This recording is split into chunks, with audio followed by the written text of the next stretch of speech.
Je vous présente aujourd'hui notre 524e journal de bord. Jean-Marie Le Pen, bonjour. Bonjour. Le mouvement de protestation des Gilets jaunes s'annonce comme une très forte mobilisation contre la politique du gouvernement. Emmanuel Macron tente d'en limiter la portée par des mesures décidées en catastrophe.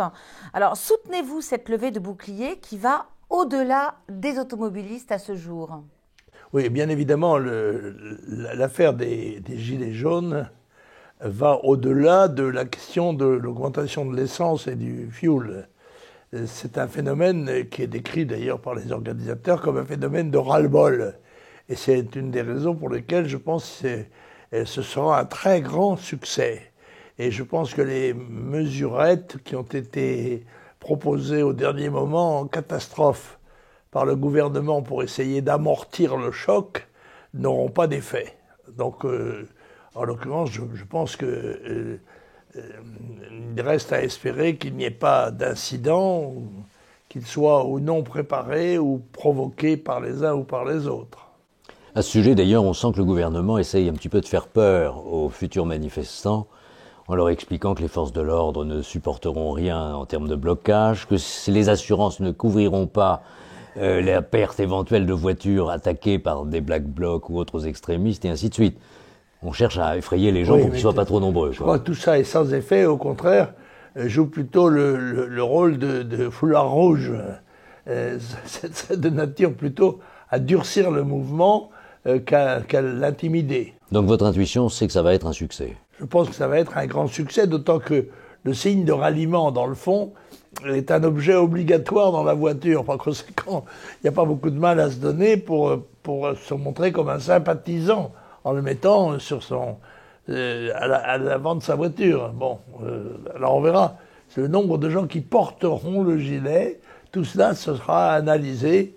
Et ça rappelle, c'est vrai, dans une certaine mesure, le mouvement poujadiste, par son origine provinciale, par la rapidité de sa mobilisation, et quand même le chiffre important, je me rappelle, il avait envoyé 53 députés au Parlement, dont moi d'ailleurs, il faut dire la vérité. Oui, ça vous rappelle aussi les bonnets rouges d'ailleurs. Ça rappelle les bonnets rouges, mais qui avaient moins d'importance, qui ont eu moins d'importance, mais qui ont tout de même marqué aussi. Et il n'est pas certain du tout que toutes les forces de l'ordre, aillent à l'encontre de toutes ces manifestations, sachant que le dramatique suicide de Maggie Psky, la porte-parole des policiers en colère, éclaire de nouveau les conditions de travail absolument déplorables des forces de l'ordre. Déjà 30 suicides de policiers depuis le début de l'année. À cet effet, pouvez-vous revenir donc sur ce malheureux, dramatique suicide? Quelle a été votre réaction première? Écoutez, j'en ai été peiné parce que j'avais justement vu cette représentante syndicale, en quelque sorte, s'exprimer de façon très élégante, très ferme. Et c'est symbolique, je ne sais pas quelles sont les raisons de son suicide, mais quelles qu'elles soient, elles sont en effet le point qui marque le 30e suicide dans la police, ce qui est tout à fait anormal et montre qu'il y a là un trouble grave. Et quand le trouble s'installe dans les forces de l'ordre, le pouvoir a des raisons de s'inquiéter. Cela dit, ça n'est pas une nouveauté, ça fait des années et des années maintenant que le malaise des policiers, les conditions de travail catastrophiques et ainsi de suite sont mis en avant. Oui. Les truands sont beaucoup mieux équipés en matière d'automobile ou autres que ceux qui sont chargés de les pourchasser et de les arrêter. Et ça fait des décennies que c'est comme ça. À aucun moment il y a un véritable effort, ou alors il y a du cinéma médiatique, mais jamais derrière l'effort budgétaire qui correspondrait à une vraie volonté de sécurité. C'est vrai que Macron peut être entendu sur ce registre quand il dit Bibi n'est pas tout, n'est-ce pas? Je ne suis pas le responsable de tout ce qui se passe. J'ai eu un héritage à gérer qui n'est pas simple, parce qu'avant moi, beaucoup de choses n'ont pas été faites qui auraient dû l'être. Parfait, c'est vrai d'ailleurs, c'est vrai. C'est peut-être la circonstance atténuante qu'a Macron au moment où on peut juger l'échec de sa politique en quelque sorte. Alors revenons sur les célébrations du centenaire de la fin de la Première Guerre mondiale. Donc à Paris, bien entendu, il n'y a pas eu de défilé militaire, une vague exhibition musicale très controversée. Avez-vous suivi tout le déroulé de ces cérémonies?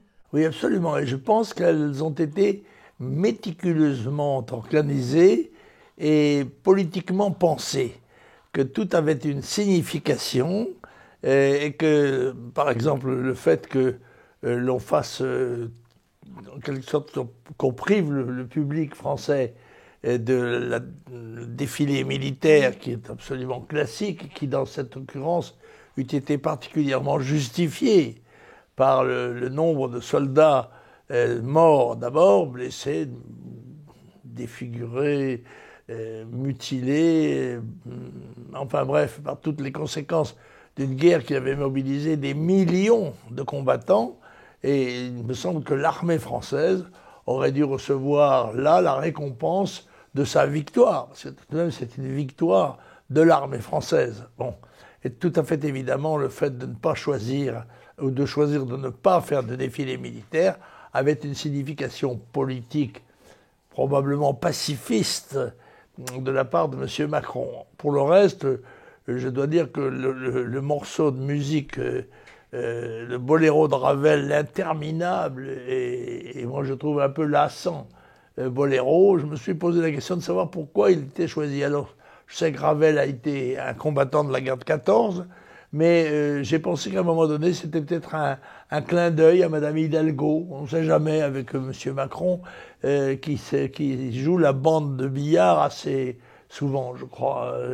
Et puis, bon, pour le reste, qu'est-ce qu'il y a eu des jeunes gens qui lisaient des textes, des lettres, tout ça me paraissait d'une grande fadeur par rapport à la solennité de l'événement. Et puis une chanteuse originaire du Bénin, en Afrique, vivant aux États-Unis. Oui, alors ça, et elle, avec cette particularité qu'elle est une militante très engagée contre le président Trump, et elle chantait sous son nez à quelques mètres. Le fait de couronner en quelque sorte les cérémonies par le morceau chanté dans une langue africaine par une artiste noire vêtue d'un boubou traditionnel, tout cela avait un côté de défi, en quelque sorte, aux idées générales entretenues autour de la notion de patrie, de guerre, d'armée, etc. Voilà. Ça, c'est macronien, quoi. Oui, donc c'était inopportun. Alors, Donald Trump, de son côté, cible Emmanuel Macron dans une série de tweets assez agressifs, ironisant sur son impopularité et mettant en cause l'attitude des Français pendant l'occupation. Comment avez-vous pris ces attaques, Président? Je ne suis pas absolument sûr que le tweet soit un bon vecteur de la diplomatie. Cela étant, ça semble être le joujou préféré de M. Plum. Mais je pense que ces prestations ont surtout un objectif américain. C'est pour, je pense, doper un peu sa popularité auprès de ses partisans, et je crois qu'il y réussit pas mal. Évidemment, c'est pas très agréable de s'entendre dire un certain nombre de choses, même si certaines d'entre elles frôlent la vérité. Peut-être pour ça que c'est désagréable d'ailleurs. Oui. Alors à propos du président de la République, du président Trump, le chef de l'État y est revenu hier à bord du Charles de Gaulle, notre porte-avions, en intervenant une nouvelle fois. Ce sera la 8e ou 10e en quelques jours, puisqu'il est beaucoup intervenu. Vous avez regardé le président de la République jeudi soir? Il y a un proverbe normand qui dit « Toujours il dit ce petit-là ». Et c'est vrai que le président Macron ne s'épargne pas beaucoup le discours. Alors il en parle beaucoup, et quand on parle beaucoup, on court bien sûr le risque de dire des sottises, et il en dit quelquefois.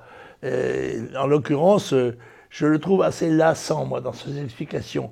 Le président de la République, n'est-ce pas, c'est le PDG, et il se conduit en fait comme un DRH ou un représentant de commerce, quoi. Hein. Alors, ces tentatives d'explication nous prennent évidemment pour des naïfs, parce qu'ils nous expliquent des choses que nous ne sommes pas censés avoir compris de nous-mêmes. Alors, je ne sais pas s'il comprend qu'il y a dans cette attitude un mépris qu'il ne veut peut-être pas produire, mais qui est le résultat. Alors, la plupart des commentateurs, quelques heures plus tard, avaient ressenti une espèce d'acte de contrition de la part du chef de l'État. Vous avez senti ça, vous, des regrets, une contrition Non, je crois que Macron est un homme qui fait de la politique d'une façon très méthodique. Et chacun de ses actes a pour objectif d'obtenir un résultat espéré. Et en l'occurrence, le ton de sa communication, le choix du porte-avions qui enfin finit par marcher, n'est-ce pas, et n'était pas innocent. Cela étant, moi je le trouve assez insupportable, trop long, il parle trop longtemps. Ça n'est pas le style, selon moi, qui convient à un chef d'État. Alors toujours concernant la navigation, la victoire de Joyon dans la route du Rhum, que je sais et nous savons tous que vous avez suivi assidûment et avec grand plaisir, vous avez salué le vainqueur dans un tweet en rappelant vos propres années de navigation. Auriez-vous un petit mot sur toutes ces courses devenues aujourd'hui de véritables concours de technologie, Président? C'est-à-dire qu'en effet, la technologie joue un rôle capital depuis en particulier les inventions d'espèces de skis nautiques, n'est-ce pas, ces bateaux qui sont de véritables Formule 1, on peut dire comme des automobiles. Et la mer est plus une piste que l'élément que nous avons l'habitude d'évoquer et de respecter. Mais cette compétition, j'étais, je crois, plus de 100 au départ de cette course, prouve tout de même que les Français ont une certaine latitude de loisirs quand même, parce que je pense qu'il n'y a pas que des professionnels, ou bien alors, si tout le monde est professionnel dans cette affaire, c'est un peu gênant, mais s'il y a aussi des amateurs, ça prouve qu'ils ont le temps de le faire. Bon, la course était passionnante, évidemment très largement dominée par ces trimarans, n'est-ce pas, qui sont évidemment des bateaux qui ont une technologie de jour en jour plus affinée, avec tout de même les risques, comme le Cléache a pu s'en rendre compte, ils entraînent une certaine fragilité tout de même, mais la course a été passionnante, d'autant qu'elle s'est terminée comme une régate en quelque sorte. Hein. Celui qui avait fait la course en tête, eh bien, s'est trouvé coiffé au poteau, alors que par un homme qui avait le double de son âge, mais l'âge ne joue pas tout de même un rôle très important dans une course qui n'est pas très longue.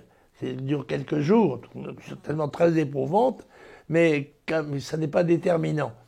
Et la victoire de Joyon est quand même un signal qu'il n'y a pas d'âge pour les braves.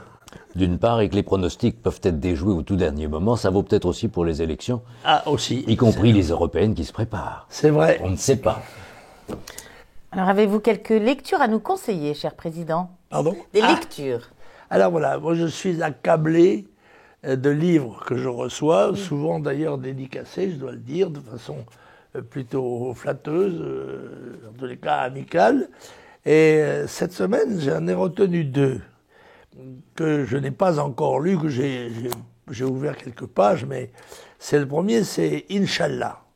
Inch'Allah, c'est une étude qui est faite sur l'islam, en quelque sorte, du 93, c'est-à-dire de la Seine-Saint-Denis, par de jeunes journalistes, je crois, et c'est extrêmement intéressant et extrêmement inquiétant, parce que la réalité qu'ils dévoilent laisse malheureusement craindre des développements qui soient extrêmement dangereux pour la sécurité de notre société, y compris de notre société politique.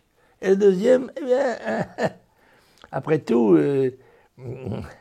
c'est un compliment à une grande dame de la politique, qui a été candidate à la présidence de la République, qui le sera peut-être encore d'ailleurs, qui sait, hein.